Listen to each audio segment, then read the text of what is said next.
Pendant septembre 1939 se déroulait sur la carte de l'Europe l'un des conflits de guerre les plus fondamentaux de l'histoire moderne, qui ébranlait le vieux continent. L'attaque allemande contre la Pologne déclencha la Seconde Guerre mondiale et y entraîna des millions de personnes. Les lignes de front se déplaçaient rapidement vers l'Est et certains épisodes se perdaient dans le flot des opérations plus importantes. Il existe néanmoins des lieux qui se sont inscrits dans la mémoire des nations comme des symboles de résistance et de détermination. L'un d'eux est la défense de Wisna, une petite commune polonaise du nord-est du pays, où entre le 7 et le 10 septembre 1939 eut lieu un affrontement légendaire connu sous le surnom des Thermopyles polonaises. Dans ce récit, nous nous intéresserons à la façon dont 4 soldats polonais auraient prétendument arrêté 40 000 Allemands. Cette formulation grandiloquente s'est répandue dans la conscience populaire, bien que la réalité fût plus complexe et en même temps fascinante. Dès l'introduction, nous pouvons nous poser plusieurs questions clés. Comment un contingent relativement petit de défenseurs polonais a-t-il pu pendant 3 jours entiers ralentir le 19e corps blindé de la Wehrmacht, équipé de façon moderne? Qu'est-ce qui a conduit à la naissance du mythe des 4 Polonais? Et pourquoi la comparaison de cette bataille avec la référence aux Thermopyles antiques est-elle si attrayante? Et quelle signification cette histoire a-t-elle pour notre époque? Dans cette vidéo, vous apprendrez comment les détails individuels s'assemblent en un tableau cohérent, et surtout comment la légende rencontre la réalité historique. Si vous avez déjà entendu dire qu'une poignée de soldats polonais avait réussi à arrêter la percée de l'armée allemande et à sauver Varsovie, certaines nuances vous surprendront peut-être. Dans les pages suivantes, nous ne voulons pas seulement décrire l'héroïsme, mais aussi expliquer pourquoi le récit s'est transformé en légende. Nous présenterons le contexte politique et militaire plus large, dévoilerons les histoires des hommes qui ont combattu dans les fortifications près de Wisna, et examinerons l'impact de leurs actions sous différents angles, culturels, stratégiques et psychologiques. En même temps, vous attendez des passages légers qui approcheront l'atmosphère de l'époque, et de petits micro-crochets qui vous accompagneront de chapitre en chapitre. Par exemple, dans un moment, nous révélerons comment était planifiée la construction des fortifications sur la rive de la rivière Narew, et ce qui s'est passé avec la tentative des Allemands d'utiliser des tracts de propagande au lieu de munitions. N'oubliez donc pas de vous installer confortablement, de préparer une tasse de café ou de thé, et de vous plonger avec nous dans une histoire qui est aussi dramatique qu'instructive. L'année 1939 était pour l'Europe une période de tension culminante. Après l'accord de Munich et l'occupation de la Bohême et de la Moravie, la Pologne était la suivante sur la liste dans l'avancée écrasante de l'Allemagne nazie. Le pacte Ribbentrop-Molotov, conclu en août 1939, révéla l'accord entre le Troisième Reich et l'Union soviétique, dans lequel les deux États totalitaires se préparaient à diviser l'Europe centrale. La Pologne se trouvait dans une situation où elle était encerclée par des puissances hostiles et restait sans aide réelle. La stratégie militaire du commandement polonais partait de possibilités limitées et de la conviction qu'il faudrait se défendre sur plusieurs directions. C'est pourquoi furent créés différents groupes opérationnels, dont la tâche était de retarder l'avancée de l'ennemi et de couvrir les principaux groupements d'armées. L'un d'eux était le groupe opérationnel autonome Narew, qui devait protéger l'aile nord-est de l'armée polonaise et empêcher les unités allemandes de franchir les rivières Narew et Biebrza. Cette tâche semblait simple sur la carte, mais en réalité, elle exigeait une organisation considérable et la construction de fortifications modernes. Le groupe opérationnel autonome Narew, SGO Narew, fut créé fin août 1939 dans le but de couvrir une frontière longue de plusieurs dizaines de kilomètres. Il se composait de la 18e et de la 33e division d'infanterie, des brigades de cavalerie de Podlasie et de Suwałki, et d'autres unités plus petites. Ce groupe devait défendre les routes stratégiques et les ponts, particulièrement la région près des villes de Wisna et Rojan, qui formèrent des passages naturels à travers la rivière Narew. L'état-major général polonais espérait que la construction de bunkers en béton et de positions de tir pourrait ralentir l'avancée des chars et permettre aux groupes d'armées plus importants de préparer la défense de Varsovie. C'est précisément dans ce contexte que Wisna devint partie d'un plan plus large, qui devait avoir non seulement une signification militaire, mais aussi psychologique. La ligne fortifiée près de Wisna devait symboliser la volonté de se défendre et donner l'impression que la Pologne était équipée des moyens techniques pour être capable de faire face à l'armée allemande moderne. Comme nous le verrons bientôt, la réalité différait considérablement des plans ambitieux. Wisna se situe au confluent des rivières Narew et Biebrza. Cette région est caractérisée par des prairies marécageuses et semble au premier regard inaccessible. Dans les années 30, une digue de 200 000 personnes y fut construite, qui devait empêcher l'inondation des alentours, et en même temps commencèrent les travaux de construction d'un système défensif moderne. Les routes reliant les villes de Łomża, Białystok et Zambrów passaient précisément par Wisna. Aucune route alternative de qualité n'était disponible.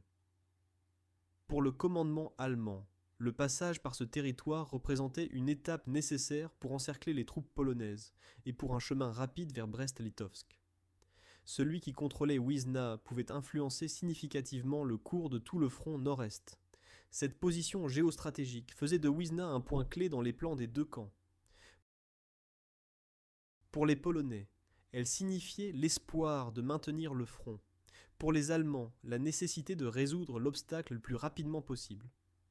Dans cette vidéo, vous apprendrez comment l'espace resserré entre les rivières se transforma en champ de bataille où s'affrontèrent deux mondes différents, le monde de la tradition et du combat honorable du côté des défenseurs polonais, et le monde de la guerre mécanisée moderne représenté par l'armée allemande. Pour mieux comprendre pourquoi la défense de Wisna s'est développée comme nous la connaissons, il faut examiner les plans de l'état-major général polonais. Dès l'année 1936 fut créé le plan Ouest, plan Zakod, qui comptait sur le fait que la ligne de défense principale se situerait le long des frontières occidentales, afin que les Polonais protègent la région industrielle de Haute-Silésie et de Grande-Pologne. Ce plan supposait que si l'Allemagne attaquait, la France et la Grande-Bretagne viendraient à l'aide, et leur offensive massive sur le Rhin forcerait l'ennemi à retirer des forces de Pologne. Comme il s'avéra cependant, les Alliés hésitèrent avec l'aide au combat, et les unités polonaises durent faire face seules à l'invasion allemande. Quant au milieu des années 30, la situation géopolitique commença à changer. Les généraux préparèrent le plan alternatif Est, qui devait réagir à la menace de la part de l'Union soviétique. La Pologne se trouvait ainsi entre deux agresseurs potentiels, et du point de vue des possibilités logistiques et financières, il n'était pas réaliste de construire une défense continue aux deux extrémités du pays. La construction des fortifications près de la rivière Narew est un compromis entre ces variantes. Elle devait couvrir l'aile nord-est et en même temps retarder une éventuelle attaque de l'est. Dans cette vidéo, vous apprendrez comment ces considérations stratégiques se reflétaient dans les décisions concrètes des commandants. La doctrine défensive polonaise de cette époque se basait encore sur les expériences de la Première Guerre mondiale et de la guerre polono-soviétique, donc sur le combat de manœuvre de l'infanterie et de la cavalerie. Les unités mécanisées et les chars étaient plutôt rares dans l'armée polonaise, et les chevaux restaient une partie importante de l'équipement. Cela se reflétait aussi dans les plans opérationnels concrets. On supposait que les attaques de chars pourraient être arrêtées à l'aide de champs de mines, de fusils anti-chars et de mitrailleuses lourdes. La stratégie allemande de guerre éclair dépassa cependant rapidement ces suppositions, et la défense dut improviser. Il faut néanmoins reconnaître que la préparation à la défense n'était pas chaotique. Dès les premiers jours de la mobilisation, les commandants réussirent à assurer le transfert des dépôts militaires vers des régions plus sûres, à rassembler une partie de l'artillerie et à construire un réseau de communication de base. Au SGO Narew furent affectées des patrouilles de reconnaissance qui surveillaient la frontière et informaient des mouvements de l'ennemi. Le manque de moyens techniques était compensé par l'effort organisationnel et le fait de compter sur la force morale des soldats. Comme nous le verrons dans les chapitres suivants, c'est précisément cela qui devint plus tard l'un des facteurs clés de la défense de Wisna.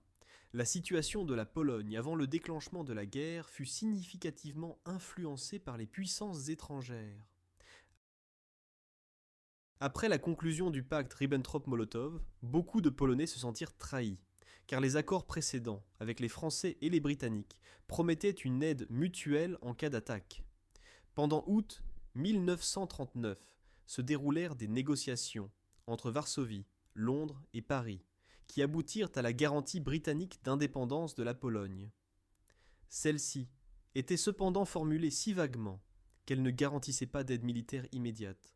La France promit une offensive contre l'Allemagne, mais il s'avéra plus tard que la drôle de guerre sur le front occidental ne créait aucun soulagement réel pour la Pologne. Quand le 1er septembre 1939, l'armée allemande franchit les frontières polonaises, les gouvernements français et britanniques ne déclarèrent la guerre à l'Allemagne que le 3 septembre. Entre-temps, la diplomatie polonaise mobilisa le soutien à la Société des Nations et s'efforça de faire adopter une résolution condamnant l'agression. La réaction internationale fut cependant hésitante et la Pologne resta pratiquement seule. L'Union soviétique, qui se présentait publiquement comme neutre, se joignit le 17 septembre à l'invasion de l'Est et accomplit ainsi la clause secrète du pacte avec le Troisième Reich. L'armée polonaise fut ainsi prise en tenaille des deux côtés. Cette triste réalité se reflétait aussi dans l'esprit combatif des soldats. Beaucoup d'entre eux espéraient que les armées alliées se mettraient bientôt en mouvement et écrivaient dans leurs journaux intimes leurs représentations de bombardiers anglais au-dessus de Berlin. D'autres se sentaient dupés, et dans le bunker on chuchotait que « le monde nous a oubliés ». Les gens ne se rendaient pourtant pas. Ils voyaient dans leur résistance un moyen d'envoyer au monde un signal clair que la Pologne ne serait pas une proie facile. Cette combinaison d'espoir et d'amertume faisait partie des motivations les plus puissantes des défenseurs de Wisna. Le commandement polonais se lança, avant la guerre, dans le plan ambitieux de construire une ligne de bunkers en béton sur toute la longueur de la rivière Narew. Sur le secteur près de Wisna devaient se trouver 7 objets lourds et 2 légers répartis sur un secteur de 9 km. Chacun des bunkers lourds devait avoir des murs en béton de 2 mètres et 1 ou 2 coupoles d'acier pour les mitrailleuses. 2 bunkers légers, d'ours, devaient servir comme poste de soutien et fournir une couverture de tir entre les objets plus lourds. Entre les bunkers couraient des tranchées, des chevaux de frise et des remblais de terre qui devaient retarder l'attaque d'infanterie. La construction fut compliquée par le manque de ressources financières et la pression temporelle. Sur 9 objets planifiés, seuls quelques-uns furent entièrement achevés. Certains manquaient de systèmes de ventilation, de protection contre les gaz ou de communication radio. Selon les témoignages de témoins oculaires, les défenseurs durent installer provisoirement des ventilateurs et apporter l'air de façon improvisée par des tuyaux. Dans les couloirs s'accumulait l'humidité, et le béton n'était pas partout étanché de qualité. Les bunkers représentaient néanmoins, pour l'époque, des constructions massives capables de résister aux tirs d'artillerie de calibre moyen. L'été de l'année 1939 fut exceptionnellement sec en Pologne. Selon les témoins oculaires et les relevés météorologiques de l'époque, il y eut une longue période sans pluie, ce qui fit que les prairies, normalement marécageuses autour de la rivière Narew, durcirent et devinrent praticables pour la technique lourde. Cette réalité, le commandement polonais la sous-estima. Les fortifications étaient conçues pour bloquer les passages sur plusieurs ponts, mais personne ne comptait sur le fait que les chars et véhicules blindés seraient incapables de passer en dehors des routes. Il arriva ainsi que les unités allemandes purent devoir manœuvrer beaucoup plus librement que les défenseurs ne l'attendaient, et certains bunkers se trouvèrent isolés.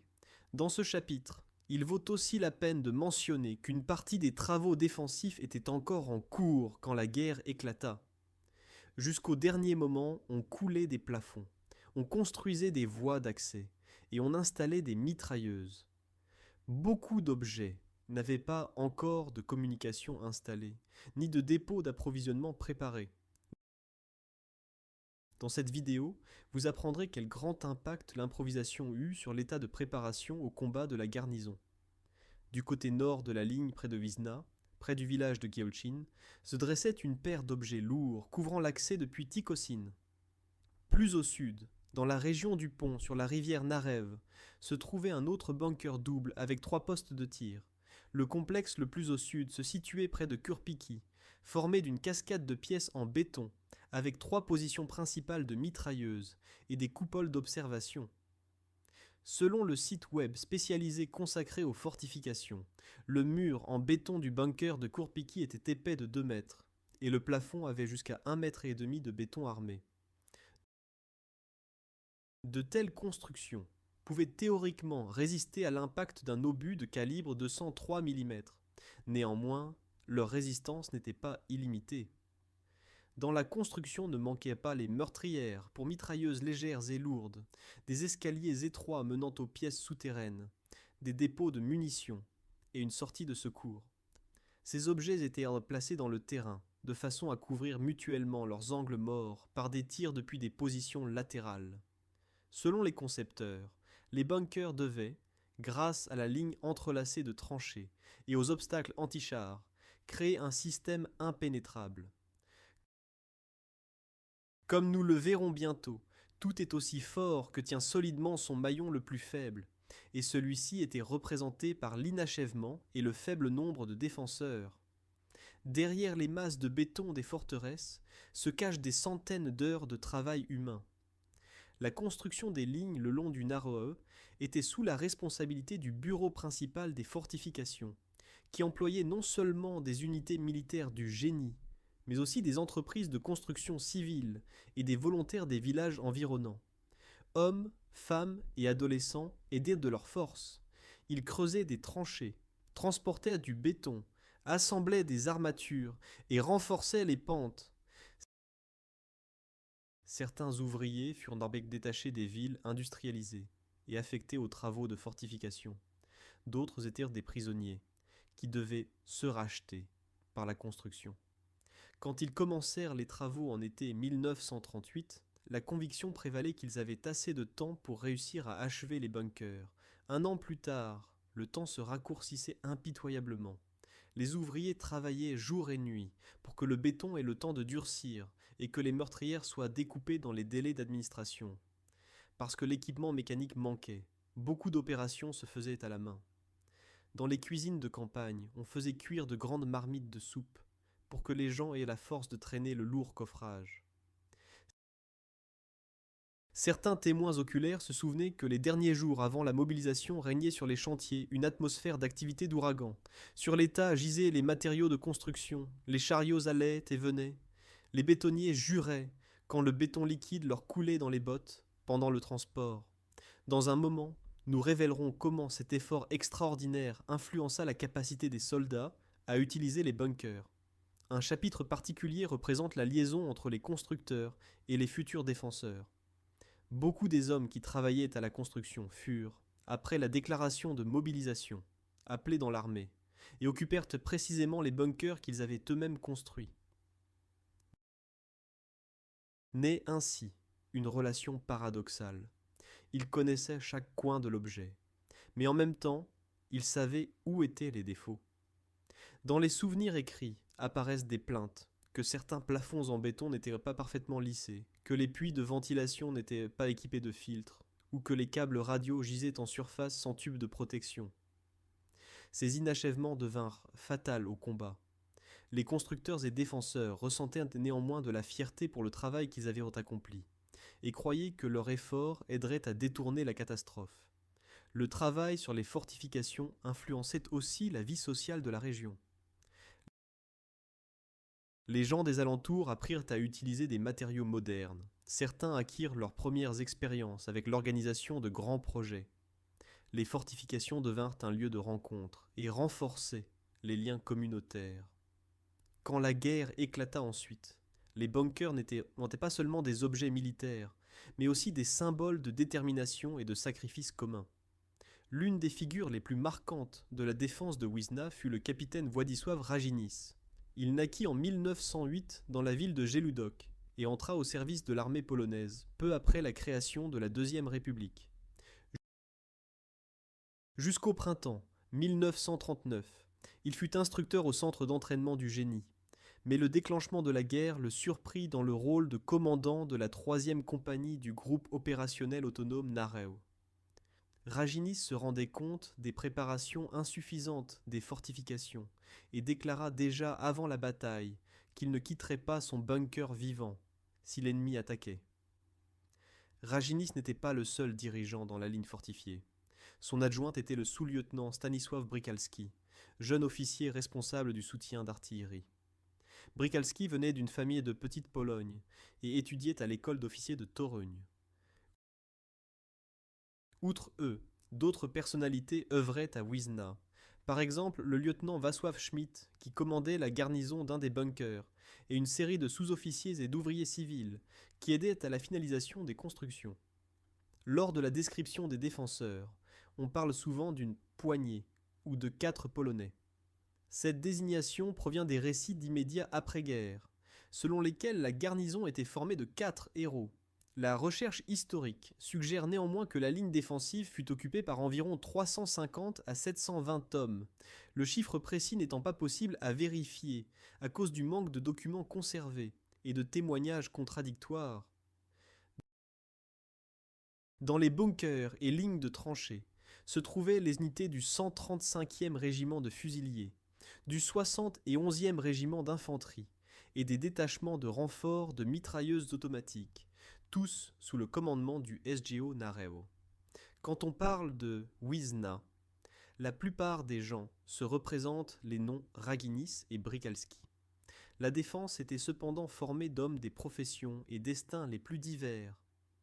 Il y avait parmi eux, par exemple, le sergent Jean Baran, à l'origine maçon de Lublin, qui servait dans l'armée comme instructeur de tir. Baran gagna le respect des collègues, en ce que pendant les exercices, il réussissait à résoudre une panne de mitrailleuse en quelques secondes, et ses réactions rapides se révélèrent aussi dans le combat réel.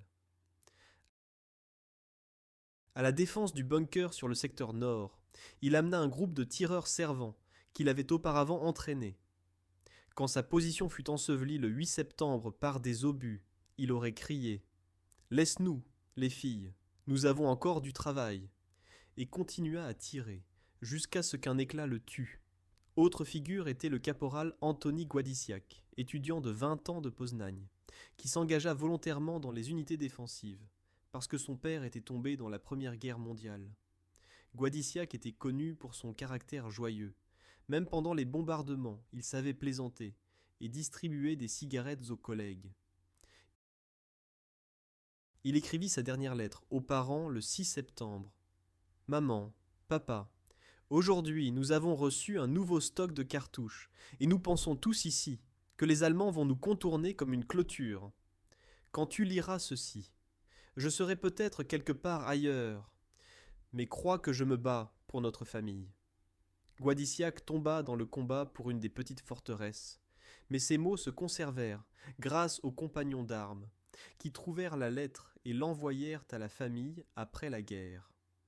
Dans la garnison se trouvaient aussi des hommes plus âgés, vétérans de la guerre polono-soviétique.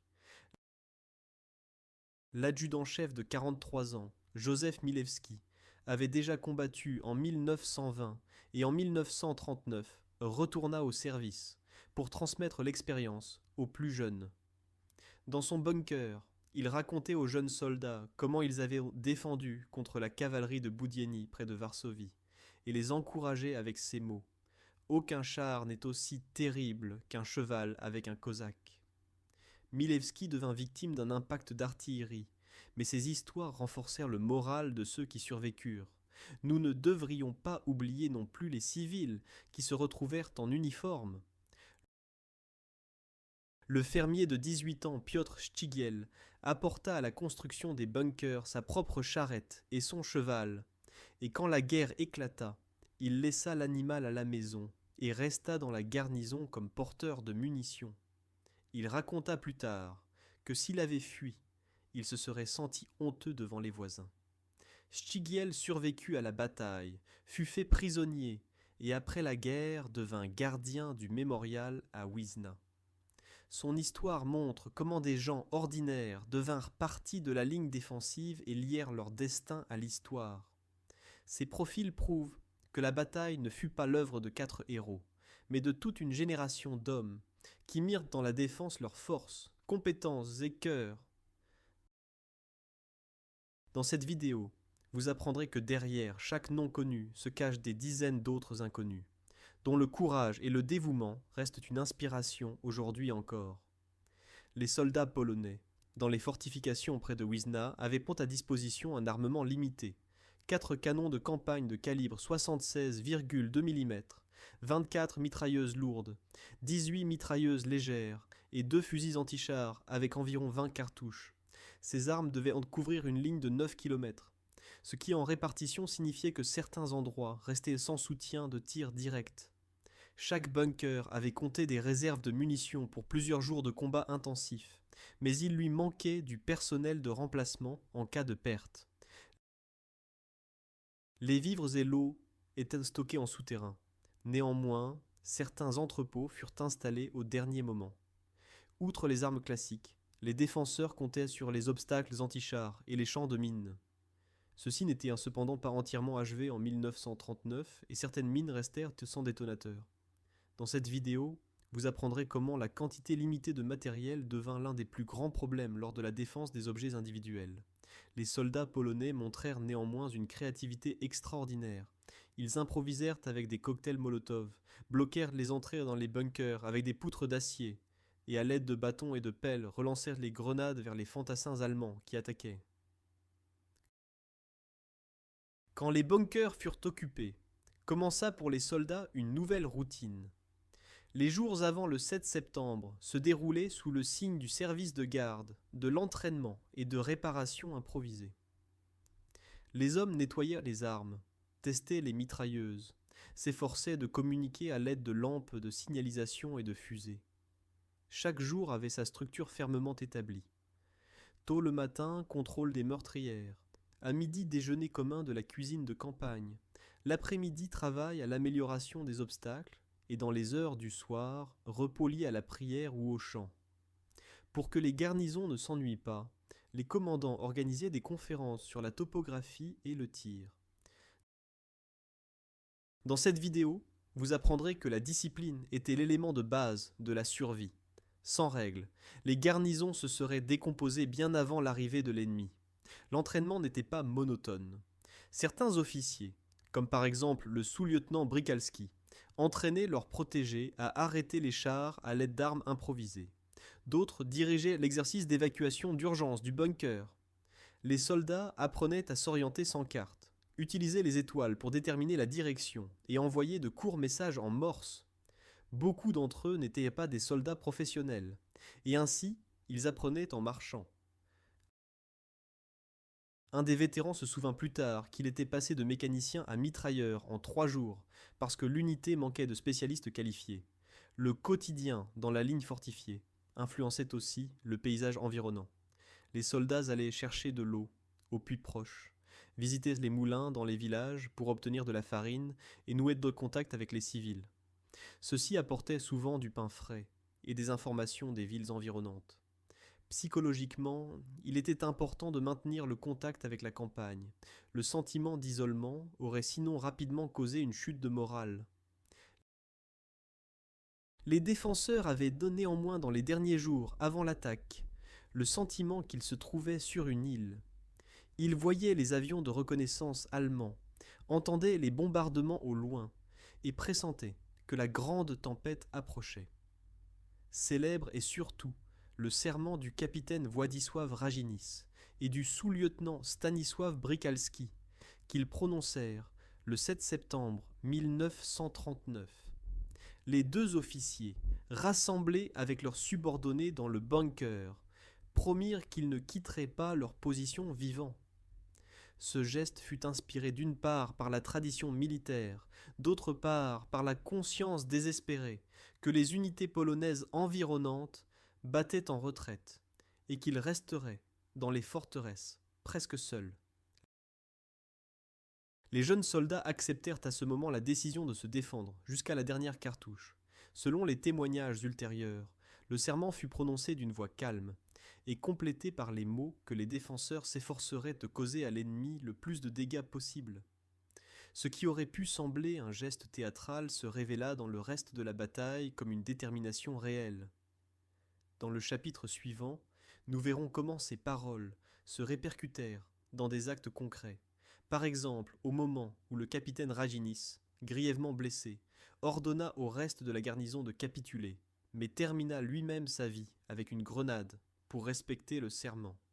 Le serment n'était qu'une partie de l'équipement psychologique des défenseurs. Dans les jours avant l'attaque et pendant celle-ci, les commandants s'efforçaient de maintenir un moral élevé. La base était formée de prières régulières, du chant de chansons patriotiques et du rappel d'actes héroïques du passé. Les soldats se racontaient des anecdotes pour alléger l'atmosphère oppressante et mener de longues discussions sur ce qui arriverait à leur famille s'ils tombaient. Certains se fabriquaient avec humour des talismans à partir de douilles vides, d'autres écrivirent des lettres à leurs proches, qu'ils n'eurent cependant plus le temps d'envoyer. Le capitaine Raginis avait le don de motiver, sans provoquer le désespoir. Selon les témoignages des survivants, il faisait le tour des positions, parlait avec chaque soldat, s'enquérait de leurs craintes et s'efforçait de les distraire. Il expliquait que chaque jour de résistance valait de l'or, parce qu'il retardait l'avancée de l'ennemi et donnait du temps à Varsovie. Son approche humaine renforçait la cohésion de l'unité. D'autre part, le sous-lieutenant Brikalski contribuait par des conseils tactiques réfléchis et le calme, même dans le plus grand bombardement. Il était assis au-dessus de la carte et planifiait où déplacer la mitrailleuse lourde pour augmenter la chance de survie. La résistance psychologique fut aussi testée par les moments nocturnes, quand retentissaient les explosions et parvenaient aux garnisons les cris des blessés. Les soldats apprenaient à réprimer la peur à l'aide de rituels. Dans certains bunkers, ils instaurèrent la tradition qu'avant chaque combat, l'un des soldats les plus âgés prononce une courte prière et que le plus jeune lui tende les gants comme symbole de transmission de responsabilité. Ailleurs, on écrivait de courtes notes dans la chronique de l'unité, pour que les générations futures sachent que dans ce lieu des gens avaient combattu. Ces petits gestes maintenaient chez les hommes le sentiment que leurs vies avaient un sens et les aidaient à tenir sous la pression constante. Du côté opposé du front se dressait le 19e corps blindé, 19e armée-corps, l'une des unités les plus modernes de l'armée allemande. À sa tête se trouvait le général Heinz Guderian, pionnier de la tactique de char du Blitzkrieg. Le corps de Guderian était composé de 2 divisions blindées, 10e et 3e, de la 20e division d'infanterie motorisée, et d'une brigade de forteresse, le nombre total d'hommes étant estimé entre 32 000 et 42 000, et disposait d'environ 160 à 350 chars. À cela, il faut ajouter l'artillerie, les ingénieurs motorisés et le soutien aérien de la Luftwaffe. La tâche du 19e corps était de percer rapidement à travers les rivières Narew et Biebrza, d'encercler les unités polonaises et d'avancer sur Brest. L'avancée rapide devait assurer que l'armée polonaise ne serait pas capable d'organiser une défense efficace. Guderian était connu pour son impatience. Il exigeait des commandants un franchissement rapide des rivières et la continuation plus loin vers l'est. Dans cette vidéo, vous apprendrez comment ces ambitions se heurtèrent à un obstacle inattendu, sous la forme des bunkers près de Wisna. Chacune des divisions du 19e corps avait sa propre tâche et route. La 10e division blindée, sous le commandement du général Ferdinand Schaal, partit de Prusse en direction de Łomża, devant se frayer un chemin à travers les unités polonaises près de Mława et Rożan. Ces colonnes se composaient de véhicules blindés, d'infanterie motorisée et de machines de soutien.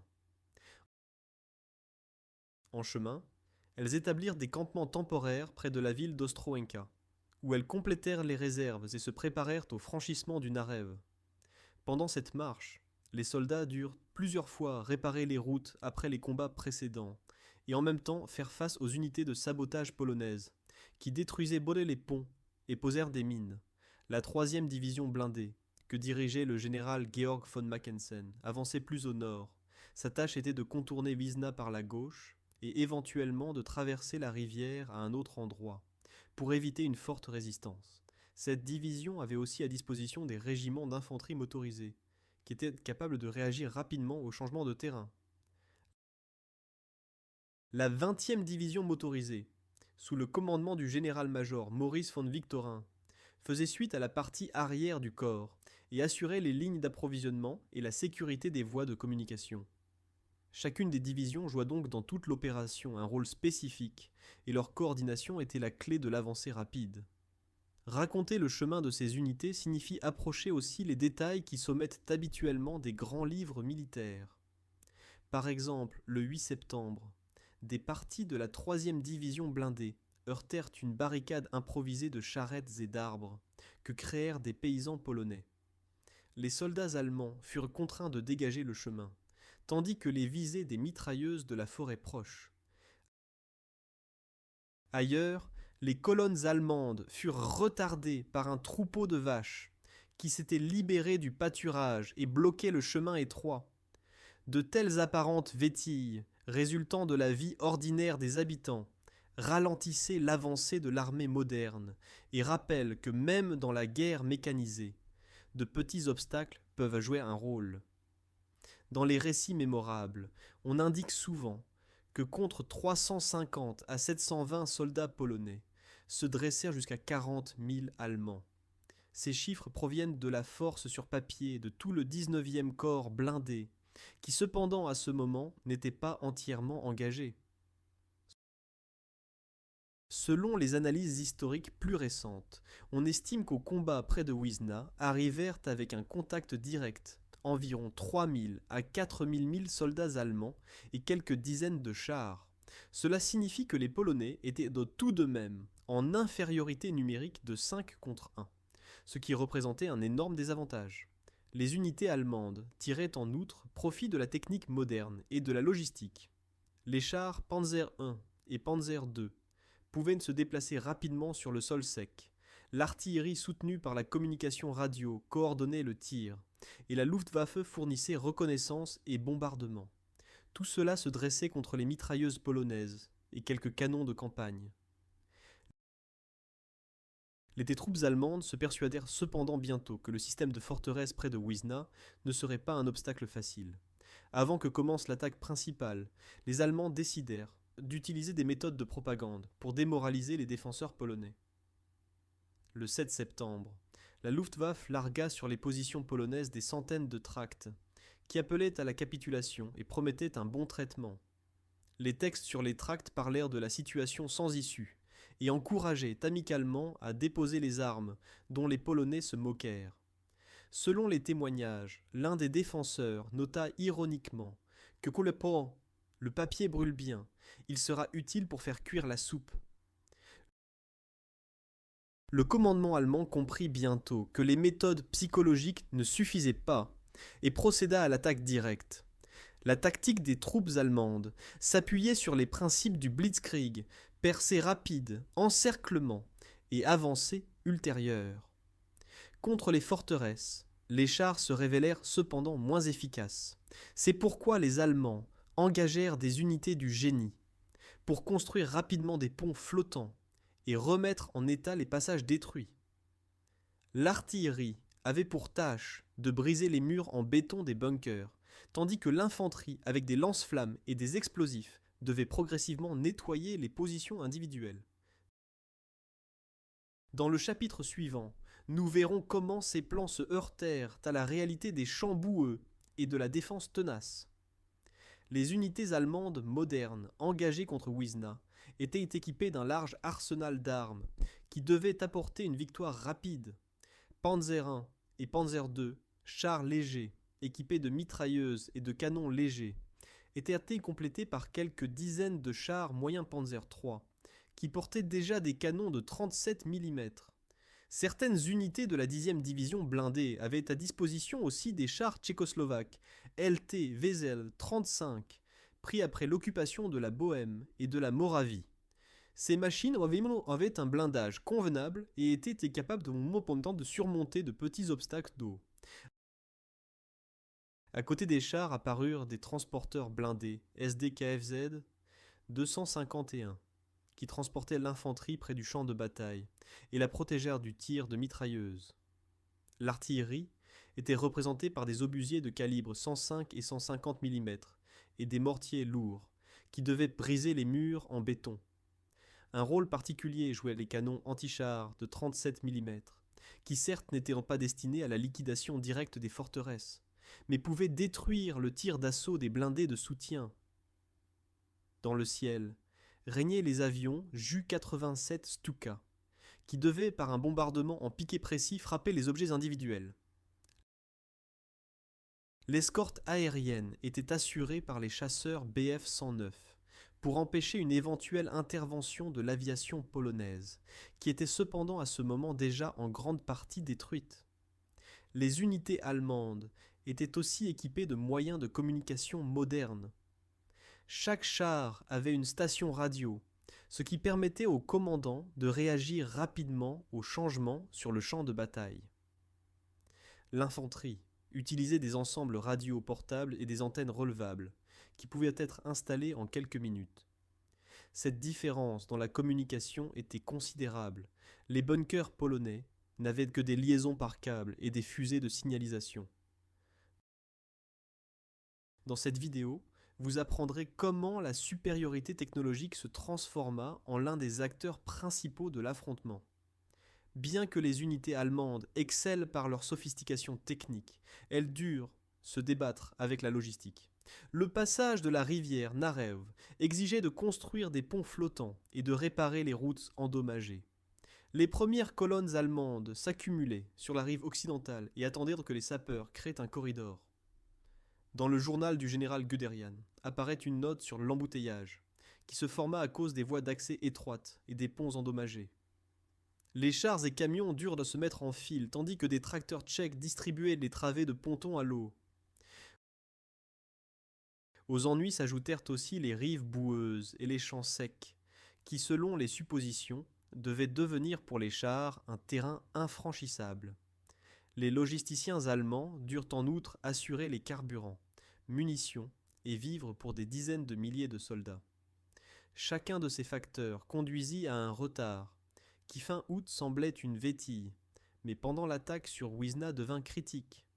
C'est précisément pourquoi ne fut pas engagée au combat toute la force du corps, mais seulement les unités, qui arrivèrent les premières à traverser la rivière ou purent contourner les marécages.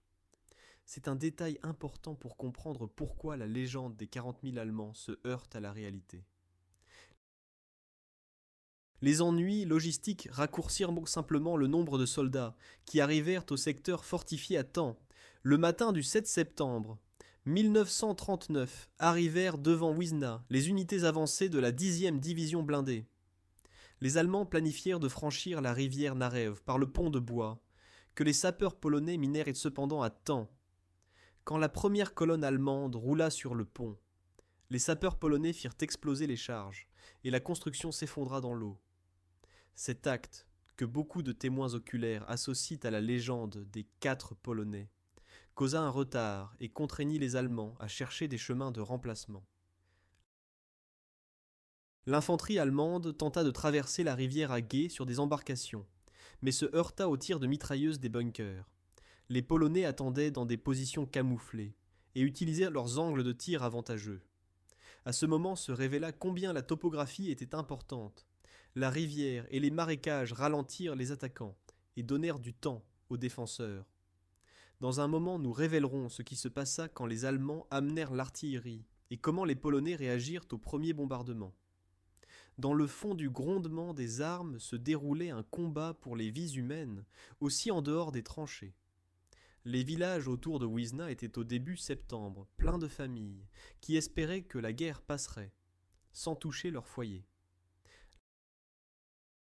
L'administration locale et l'armée polonaise appelaient d'Imoko les habitants à se déplacer vers des régions plus sûres, mais beaucoup de gens hésitaient.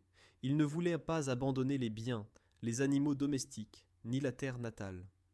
Le 5 septembre commencèrent, néanmoins, les premières colonnes de voitures dirigées vers Białystok et Łomża. Les vieilles femmes étaient assises sur le foin, Les enfants couraient à côté, et les hommes poussaient des charrettes pleines de blé. Certains civils décidèrent de rester et d'aider les défenseurs. Ils apportèrent de l'eau, apportèrent des légumes des champs, et firent cuire du pain dans des fours de campagne. Selon le témoignage d'une des habitantes, il y avait dans la cour de l'auberge un lazaret improvisé, où on soignait les blessés et malades, qui ne pouvaient alors pas aller dans les bunkers. Les femmes y stérilisaient les pansements et faisaient cuire des tisanes d'herbe. Cette solidarité civile renforçait le moral des garnisons, et en même temps montre que la bataille ne concernait pas seulement les soldats, c'était un événement qui toucha toute la communauté. Avec l'avancée de l'attaque allemande, la situation se détériorait dramatiquement. Quand le 8 septembre commencèrent à exploser les premières bombes près des villages, la panique éclata, les gens fuyant dans les forêts et se cachèrent dans les fossés. Certains civils, qui décidèrent de rester près de leur maison, furent touchés par des éclats ou emprisonnés sous les décombres. Après la guerre, plusieurs survivants se souvinrent que les deux camps leur semblaient comme d'énormes forces naturelles contre lesquelles ils étaient impuissants. Dans cette vidéo, vous apprendrez que même les petites histoires des familles évacuées font partie du grand récit sur Wisna. Le soir du 7 septembre et pendant le 8 septembre, l'artillerie allemande commença un bombardement massif des positions polonaises. Les obus de calibre 105 et 150 mm tombaient sur les coupoles en béton et les tranchées environnantes. Les bunkers se révélèrent cependant extraordinairement résistants. Une partie des projectiles rebondissaient, d'autres ne perçaient que la couche extérieure. Les Allemands appelèrent aussi les bombardiers Stuka, qui larguèrent des bombes sur les plus grands objets. Selon les témoignages des défenseurs, le plafond d'un des bunkers se courba un instant, mais tint bon. C'est précisément pendant le 8 septembre que se déroula le serment déjà mentionné du capitaine Raginis et du sous-lieutenant Brikalski, qui renforce le moral de la garnison. Peu après, les Allemands essayèrent de changer de tactique. Ils tentèrent de pénétrer entre les bunkers par une prairie relativement sèche. En plusieurs endroits, ils réussirent à s'approcher, mais chaque fois, ils se heurtèrent aux tirs croisés. Les défenseurs tirèrent par les meurtrières des mitrailleuses et par des coups précis réussirent à mettre hors de combat les premiers chars légers. Le commandement allemand fut surpris de la résistance de l'ennemi et dut retravailler ses plans. À l'intérieur des bunkers se déroulaient de petits drames. Dans l'un des objets du sud commandait le lieutenant Vaclav Schmidt. Selon son témoignage ultérieur, son bunker fut touché par un projectile d'artillerie qui détruisit les 2 mitrailleuses lourdes et blessa plusieurs hommes. L'intérieur se remplit de poussière, d'éclats et de cris de blessés. Le système de ventilation se boucha et les soldats commencèrent à souffrir du manque d'air. Schmidt s'efforça de maintenir la discipline et ordonna que les blessés soient emportés dans les pièces arrière. Quand cependant un obus toucha l'un des puits de ventilation et que la fumée commença à pénétrer dans le bunker, il décida après consultation avec les survivants de capituler pour sauver les vies restantes. Dans un autre objet, près de Kourpiki, les Allemands rencontrèrent une dure résistance.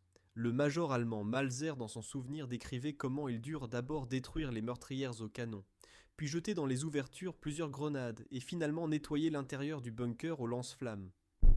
Dès que le silence cessa, ils trouvèrent à l'intérieur 7 soldats polonais morts qui s'étaient défendus jusqu'au dernier moment. Cette description montre combien fut acharné le combat pour chaque pièce en béton. Outre les histoires connues, il y eut aussi de petits héroïsmes qui se déroulèrent loin des grands bunkers et ne s'inscrivirent pas dans les chroniques. Autour de la forteresse la plus au nord, l'un des gardes antichars, le caporal Franciszek Chij, décida d'affronter un char qui avançait avec seulement 2 cartouches pour son fusil antichar. Il se cacha derrière un tronc d'arbre et attendit que le char entre dans un secteur boueux, où il se déplaçait plus lentement. Du premier coup, il perça la chenille. Du second, il détruisit le moteur. Le char s'arrêta et son équipage s'enfuit. Cet épisode permit aux défenseurs d'économiser des munitions et montra qu'un individu aussi peut changer la situation. Une autre histoire se déroula dans une vieille grange entre 2 bunkers. Un groupe de 5 soldats sous le commandement du sergent John Nowak, s'y cacha, quand leur tranchée fut détruite. Ils préparèrent un piège simple. Ils suspendirent plusieurs grenades à une corde et attachèrent l'autre bout de la ficelle aux portes. Quand un groupe de reconnaissance allemand courut dans la grange, le sergent actionna les portes et les grenades explosèrent. Les attaquants furent neutralisés et Nowak avec ses hommes réussit à revenir à la ligne principale. De telles actions improvisées retardaient l'ennemi et renforcèrent le moral des défenseurs. Il vaut aussi la peine de mentionner le destin de l'ingénieur militaire Zygmunt Bielak, qui fit sauter le pont Clé le 7 septembre. Bielak et son groupe de sapeurs avaient pour tâche de faire exploser le pont en bois sur le Narev, au moment où les Allemands essayèrent de le franchir. Ils attendirent dans un abri, laissèrent une partie des chars monter sur le pont et ensuite pressèrent le détonateur. L'explosion fut si forte que certains sapeurs subirent des blessures des éclats de volant. Bielak fut grièvement blessé et mourut quelques heures plus tard, mais son acte retarda l'avancée allemande de plusieurs heures et entra dans la légende comme le serment de Raginis. Ces petits épisodes montrent que la bataille ne concernait pas seulement les grands symboles, mais aussi des centaines de petites décisions et actions, qui ensemble formaient la résistance de la défense. Dans cette vidéo, vous apprendrez que ce sont précisément ces éclats de courage humain qui forment la véritable mosaïque de l'héroïsme. Le commandement allemand se rendit compte le 9 septembre que l'attaque directe sur tous les bunkers n'était pas efficace. Il décida donc de contourner les forteresses et de les isoler individuellement. Il réussit à construire des ponts flottants provisoires et à traverser les secteurs secs de la prairie autour de la rivière. Les chars encerclèrent certains objets de côté et de derrière, ce qui empêcha les défenseurs de tirer. Les garnisons isolées se trouvèrent sans réserve et possibilité de communication. Raginis et Brikalski s'efforcèrent de coordonner la défense à l'aide de fusées de signalisation et en envoyant des estafettes. Mais l'infanterie allemande liquida rapidement les messagers sur le terrain. Les bunkers, qui n'étaient pas encore détruits, se trouvaient progressivement sous le tir des lance-flammes. Dans un cas, les sapeurs allemands pénétrèrent dans la tranchée entre deux objets, installèrent des explosifs et firent azoter le couloir de liaison. Les défenseurs polonais perdirent ainsi la possibilité de se retirer entre les bunkers. Le début du 9 septembre signifiait non seulement le contournement, mais aussi d'intenses combats nocturnes. Les unités allemandes utilisèrent l'obscurité pour s'approcher des bunkers et s'efforcèrent de détruire les câbles téléphoniques qui reliaient les objets individuels au commandement du capitaine Raginis. L'agent de liaison Marian Juszkiewicz raconta plus tard comment il rampa sur le ventre dans l'herbe mouillée pour réparer les fils interrompus, tandis qu'autour sifflèrent les balles. « J'entendais le bruit des moteurs et des cris en allemand, dit-il. Je savais que si le câble ne se raccordait pas, nous resterions chacun seuls. Les mitrailleuses allemandes touchaient tous ceux qui essayaient de sortir, et la communication s'effondrait progressivement. Dans les heures nocturnes, les défenseurs comptèrent sur les fusées de signalisation et les feux. Une fusée signifiait « besoin d'aide »,« deux fusées, l'ennemi s'approche ». Le chaos de l'obscurité rendait l'orientation difficile. Les bunkers s'envoyaient parfois, par erreur, de mauvais signaux, et il arriva des cas où les unités se retirèrent prématurément. Les sapeurs allemands utilisaient chaque moment pour s'approcher des meurtrières et jeter des explosifs à l'intérieur. Une soldate de la garnison polonaise, qui survécut, se souvenait que dans la nuit, elle entendait des bruissements, des pas et des voix basses, comment l'ennemi interrompait les fils et posait des charges.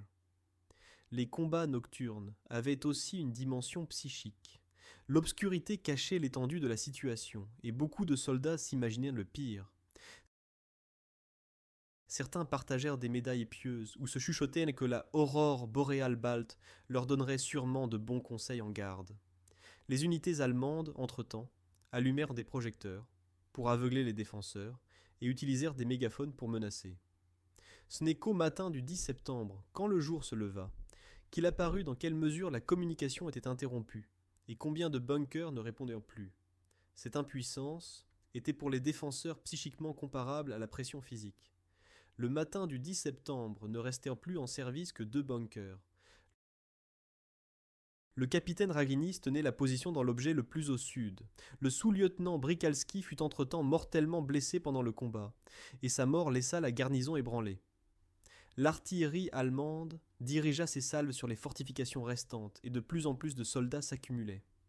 Guderian, irrité du retard, se serait personnellement rendu sur le champ de bataille et aurait appelé à la liquidation accélérée de la résistance. Le commandement allemand envoya au bunker de Raginis un parlementaire avec un message que si les défenseurs ne déposaient encore pas les armes, tous les prisonniers polonais seraient fusillés. Raginis, déjà grièvement blessé, comprit que la résistance ultérieure signifierait un bain de sang inutile. Il ordonna aux hommes restants de se rendre et de sauver leur vie, restant lui-même à l'intérieur. Selon le témoignage des présents, il sortit une grenade, attendit que ces hommes sortent, et ensuite la fit exploser, respectant ainsi tragiquement sa promesse de ne pas quitter la position vivant. Sur le champ de bataille restèrent environ 40 prisonniers polonais. Les autres étaient tombés. Outre Wacław Schmidt, il existe aussi d'autres souvenirs qui approchent l'atmosphère à l'intérieur des fortifications. L'un des sous-officiers, dont le nom ne s'est conservé que sous forme fragmentaire, décrivait comment, pendant le bombardement, le bunker tremblait et le plâtre tombait des plafonds mal renforcés. Les soldats chantaient en l'hymne pour couvrir le bruit et attendaient quand viendrait la percée. Quand les meurtrières s'ouvrirent, la fumée et la poussière pénétrèrent à l'intérieur, mais bientôt s'installa de nouveau un silence relatif. De tels petits détails nous permettent de jeter un coup d'œil dans la psyché des hommes, qui affrontaient un tir écrasant. Intéressants sont aussi les souvenirs des soldats allemands. Certains d'entre eux furent rédigés dans les années d'après-guerre et expriment souvent le respect pour les défenseurs polonais. L'un des tireurs allemands décrivait comment ils s'efforçaient de pénétrer vers le bunker, mais furent plusieurs fois repoussés par une défense courageuse. Après 3 tentatives infructueuses, le commandant aurait ordonné d'utiliser le lance-flammes et les grenades, ce qui apporta la victoire, mais le laissa avec un sentiment de regret pour les courageux adversaires. Les témoignages directs complètent aussi les notes écrites, qui se conservèrent grâce aux familles des soldats. Plusieurs jeunes hommes tenaient des journaux intimes, dans lesquels ils notèrent les événements quotidiens et les sentiments. Dans l'un d'eux, qui appartenait au caporal de 20 ans Stanisław K., nous lisons sur le désir de la maison. C'est le 4 septembre, je suis assis dans le bunker, et j'écris à la lumière de la lampe. J'entends comment au-dessus de nous volent les avions, et je pense à notre jardin, aux chevaux et à maman. Si j'ai de la chance, je rentrerai à la maison. Sinon, peut-être quelqu'un trouvera ces lignes. Ce cahier fut trouvé dans les décombres et remis à sa famille après la guerre. Une autre lettre fut écrite par un soldat nommé Kazimierz Ste, à sa fiancée. Il y décrit comment, avant le combat, il cacha sa photographie dans une bible de poche. « Quand nous tirons, je ressens la peur, mais ton visage me donne du courage », écrit-il. La lettre n'arriva jamais. Les Allemands saisirent la poste, et ainsi elle arriva aux mains des historiens seulement après l'année 1989, quand certaines archives furent rendues accessibles. Ces petites correspondances nous rappellent que derrière les uniformes, il y avait des gens avec des amours, des rêves et des peurs. Les journaux intimes et lettres ont encore une autre signification. Ils aident à reconstruire le cours précis des événements. Dans les notes apparaissent des mentions des heures de bombardement, nombre de blessés, quantité de munitions. Les historiens peuvent relier ces informations avec d'autres sources et créer une image détaillée de la bataille. Dans cette vidéo, vous apprendrez qu'un petit morceau de papier, aussi, peut jeter une nouvelle lumière sur des événements connus, et surtout que la parole écrite peut enjamber l'abîme entre alors et aujourd'hui. Dans la période d'immédiat après-guerre se répandit l'histoire que les bunkers près de Wisna furent défendus par 4 soldats. Ce récit vint probablement d'une interprétation erronée des sources ou du fait que certains bunkers étaient occupés par un très petit nombre d'hommes. En combinaison avec les légendes ultérieures sur les thermopyles polonaises, apparut la représentation que 4 héros avaient réussi à retenir toute l'armée allemande. En réalité, la défense fut partagée par plusieurs centaines de soldats, certaines garnisons comptant effectivement seulement 3 à 5 hommes. Un autre aspect du mythe sont les pertes allemandes indiquées. Selon le journal du général Guderian, tombèrent près de Wisna environ 900 soldats allemands et 10 chars furent détruits.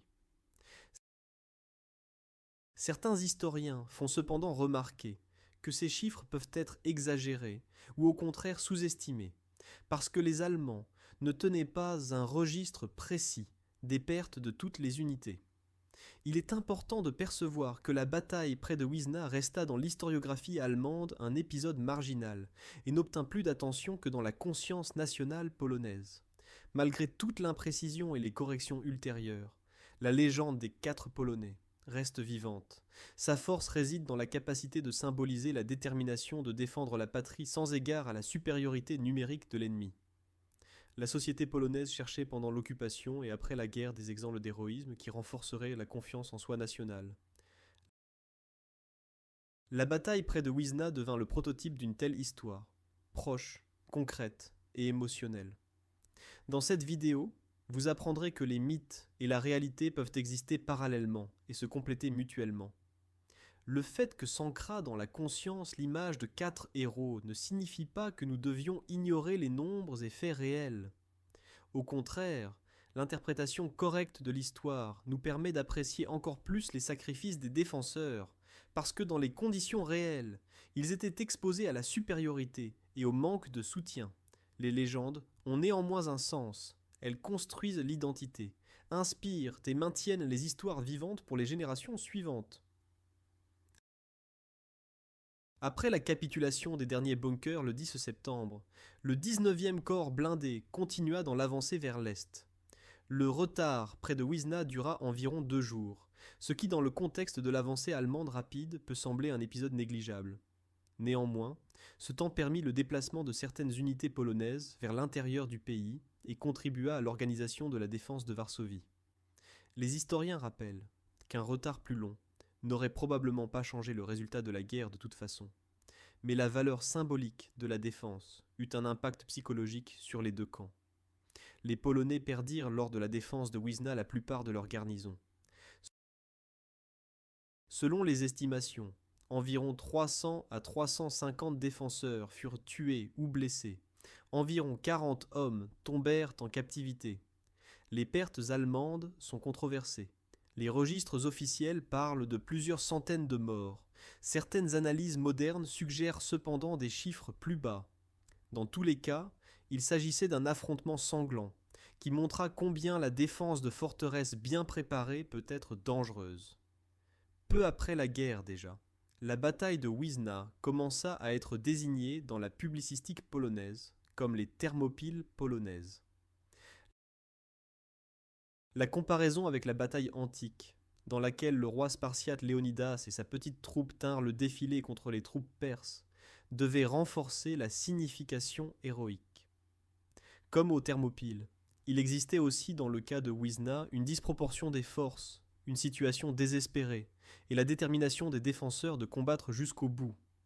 Dans les 2 cas, il s'agissait aussi d'une tactique de retardement, qui devait permettre aux autres de se préparer à la défense. Les générations ultérieures reviennent souvent à cette désignation.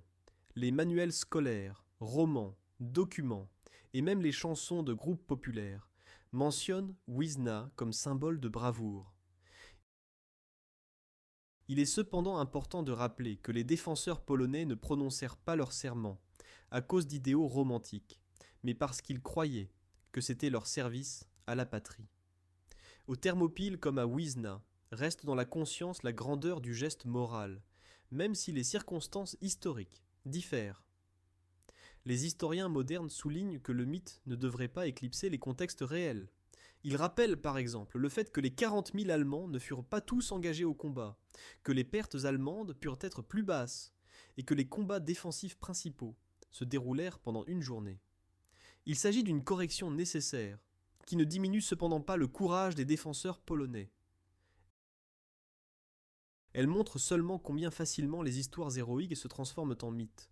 Dans cette vidéo, Vous apprendrez qu'accepter un regard critique fait partie du respect pour l'histoire. Si notre but est de comprendre le passé, nous devons percevoir les nuances et distinguer les faits des légendes. La bataille près de Wisna devrait être comprise comme une combinaison d'héroïsme, de destin tragique et de souffrances inutiles provoquées par la politique agressive du Troisième Reich. Le respect pour les morts ne signifie pas embellir la réalité, mais plutôt la transmettre dans sa plénitude. La symbolique de Wisna pénétra aussi dans la littérature et l'art. Dès l'année 1941, pendant l'exil du gouvernement polonais à Londres, naquit le poème Bunkers sur le Narew, qui célébrait la détermination des défenseurs et les comparait aux Spartiates de Léonidas. Dans la période d'après-guerre, apparurent des romans et nouvelles qui racontèrent les histoires du point de vue des soldats individuels ou des civils. L'écrivaine Hanna Januszewska écrivit dans les années 60 un livre pour jeunes lecteurs, Le Capitaine Raginis, pour approcher l'acte héroïque aux plus jeunes générations. Ces œuvres littéraires aidèrent à maintenir la mémoire de la bataille dans la conscience populaire. La culture de la musique populaire insuffla une nouvelle vie à la bataille au XXIe siècle. Le groupe de métal polonais Sabaton s'inspira dans la chanson 40 contre 1, précisément du rapport de force près de Wisna. Dans le texte, ils chantent « Ils combattirent avec honneur, ils combattirent avec courage, leurs noms ne se perdront jamais ». La chanson devint un succès et amena à l'histoire beaucoup de jeunes fans, qui commencèrent à s'intéresser plus profondément à la bataille. Grâce à cela, naquirent des bandes dessinées, des films amateurs et des séries de blogs analysant chaque détail de l'affrontement. Le cinéma et la télévision traitèrent Wisna plutôt marginalement, mais il existe des films documentaires qui reconstruisent le cours du combat à l'aide d'animations et de témoignages d'historiens. Il est intéressant que même des créateurs étrangers mentionnent le sujet. Apparurent plusieurs documents français et allemands qui placèrent cet épisode dans le contexte plus large de la campagne de 1939.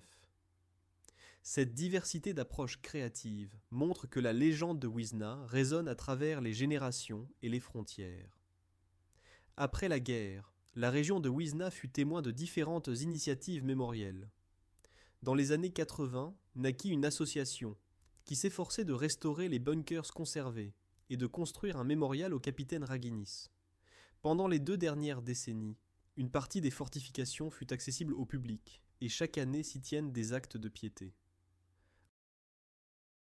Au mur des bunkers, on dépose des couronnes, on chante des chansons patriotiques et on rappelle les noms des défenseurs.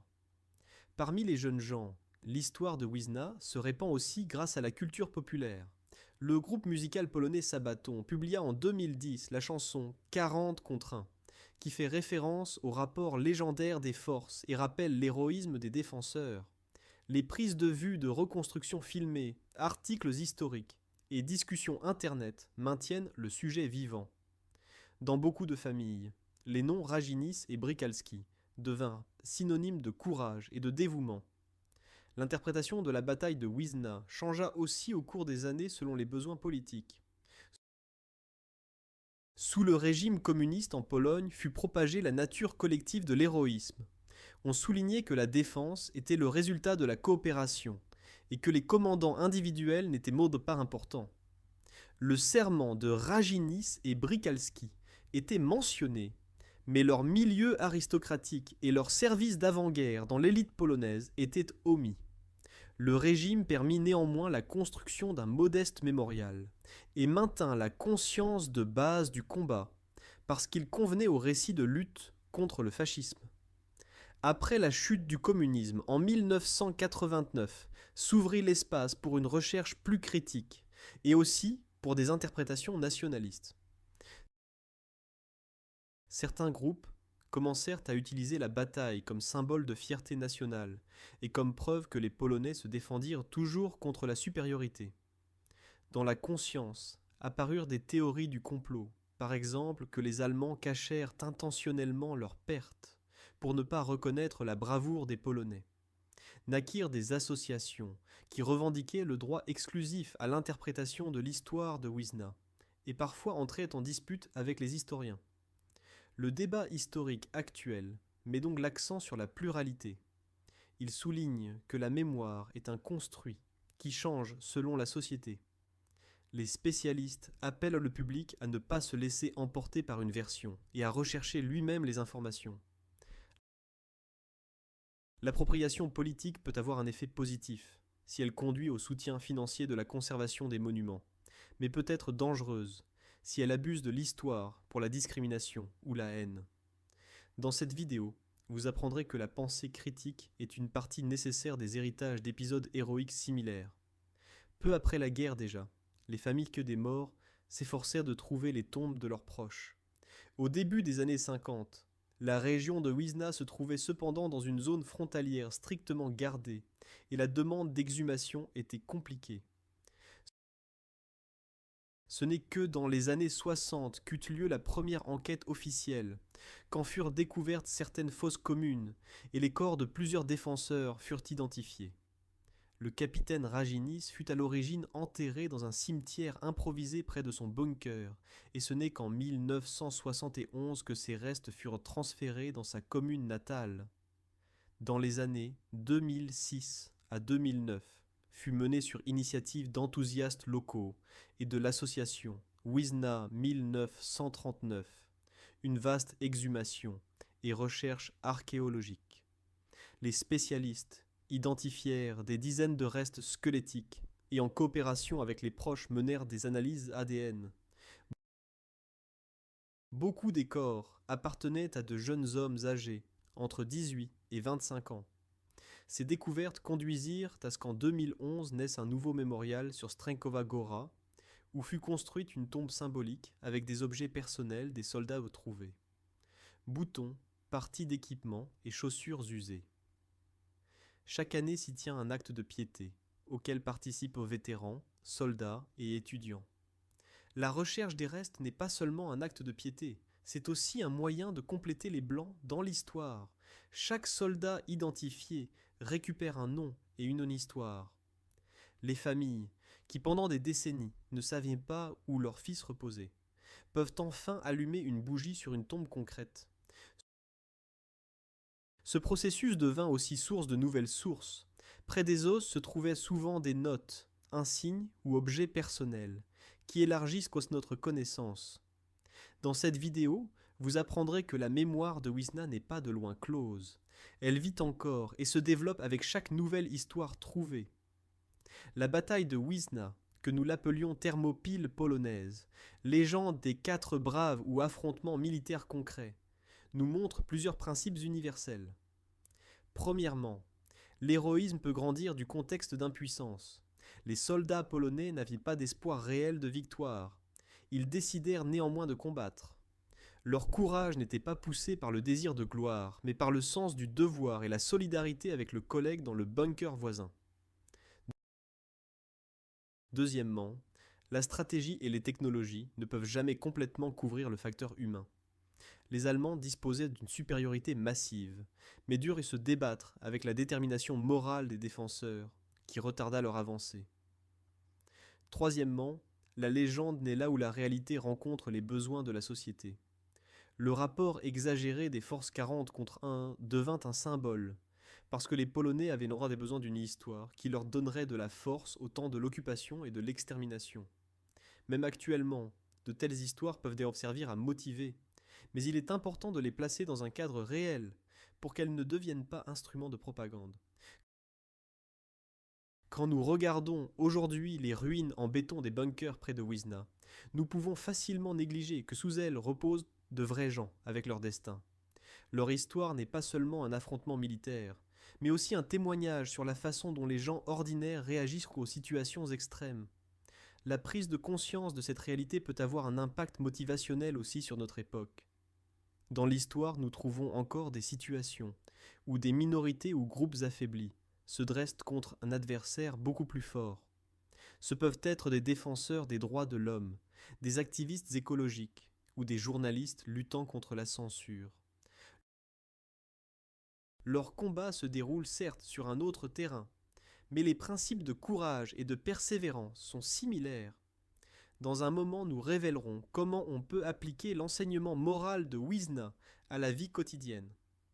Bien que vous ne vous trouviez probablement jamais dans un bunker en béton sous le feu, vous pouvez être placé devant des situations où vous devrez décider si vous vous dresserez contre l'injustice, même quand la supériorité de l'ennemi semble écrasante.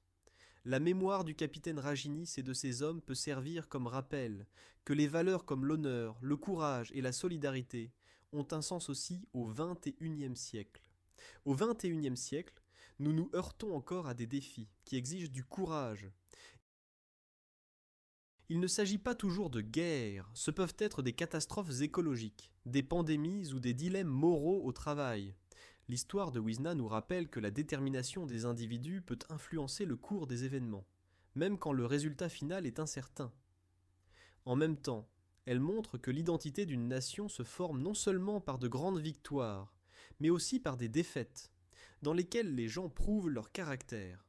La résistance se manifeste différemment, parfois comme capacité d'endurer la pression, d'autres fois comme art de l'improvisation. Les défenseurs polonais durent improviser quand leurs munitions furent épuisées et utilisèrent des moyens non traditionnels pour arrêter les chars. De même aujourd'hui, beaucoup de gens trouvent des solutions créatives quand ils affrontent la crise, qu'il s'agisse de médecins dans les hôpitaux de campagne, d'enseignants pendant l'enseignement en ligne ou d'activistes, qui s'efforcent de sauver des monuments menacés. La bataille de Wisna est une métaphore pour la persévérance, qui dans la vie pratique se manifeste comme capacité de s'adapter, et en même temps de garder sa boussole morale. L'identité provient de la mémoire. Les nations, qui se rappellent leur histoire, comprennent mieux leur position dans le monde. Si cependant la mémoire faiblit, ou devient instrument de propagande, peuvent apparaître des extrêmes dangereux. Wisna fut longtemps interprétée de différentes manières. Parfois elle fut célébrée, d'autres fois tue. Seule la discussion ouverte et l'éducation peuvent assurer que l'héritage de la bataille ne durcisse pas en slogans vides. Dans cette vidéo, vous apprendrez que chacun de nous a la possibilité de contribuer à la conservation de la mémoire, et cela non seulement en se souvenant, mais aussi par la participation active à la société civile. Cette histoire ne finit pas avec le dernier coup de feu près de Wisna. Les matériaux d'archives cachent encore d'autres détails qui attendent d'être découverts, et la recherche est encore vivante. Si le sujet vous a intéressé, vous pouvez visiter le lieu même, étudier les journaux des soldats, ou vous joindre aux discussions sur la façon dont les mythes se forment. Dans cette vidéo, nous n'avons dévoilé que certains aspects. L'histoire est cependant à plusieurs couches. J'espère que notre exposé vous a inspiré à la réflexion critique et à considérer comment vous-même percevez l'histoire. Je serai content si vous partagez cette histoire avec vos amis, familles ou étudiants. Vous aiderez ainsi à maintenir la mémoire des héros de Wisna et en même temps soutiendrez la diffusion de l'alphabétisation historique. Si la vidéo vous a plu, j'apprécierai aussi les likes et commentaires parce que c'est grâce à eux que je sais que mon travail a un sens. Je vous remercie pour votre attention et je me réjouis de vous rencontrer pour d'autres histoires de notre passé commun. Votre intérêt est pour moi une motivation de raconter aussi d'autres chapitres oubliés de l'histoire.